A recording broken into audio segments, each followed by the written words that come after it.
months into my no-buy challenge, and I've faced it all, from a Vegas girls trip to one of my leanest spending weeks yet. And even with travel costs included, I've saved over $3,100 in just 2 months. Let's break it down. Hey y'all, I'm Cheryl, your corporate country girl, counting down just 3 years to retirement. I'm sharing my no-buy challenge week by week to show what real savings look like when you cut out the extras.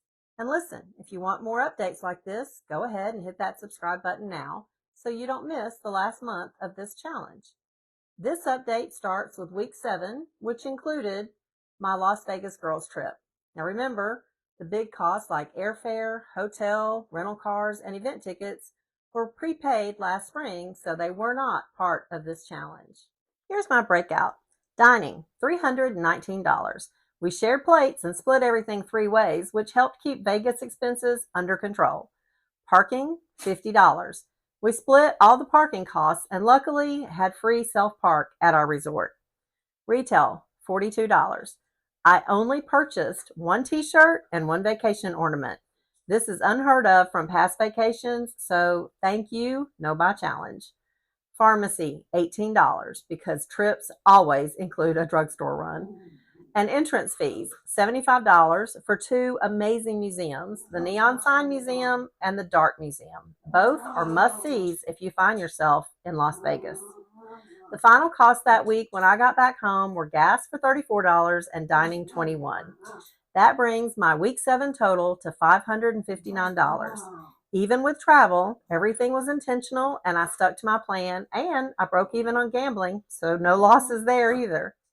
Then came week 8, and y'all, it was about as lean as it gets. My total spend was just $169. Here's the breakdown. Groceries, $100, gas, $29, household maintenance, $9, and retail, $31. That's it. A nice reset week after Vegas. Now, before moving into my month 2 savings, here's a quick update on my friend Christi. She joined the challenge again after her successful week earlier. She's motivated to pay off their cars, and here's her spend for the week. Groceries, $92.36, gas, $48.80, dining, $33.85, and retail, $18.15. She's proving that consistency really pays off. And with all this savings going on, my niece Caroline and her husband are finding their own rhythm with budgeting. They now load their weekly gas and dining budget onto a Venmo debit card every Sunday instead of just swiping their regular debit card through the week.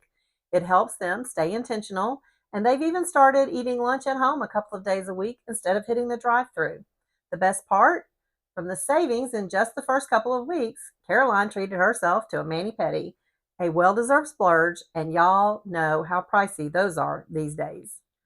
Now, for what you've all been waiting for, my month 2 savings.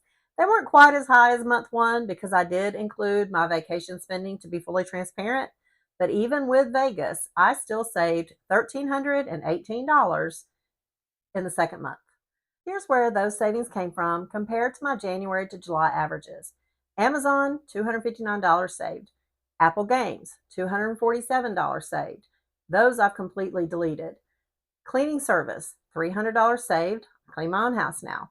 Coffee shop, $34 saved.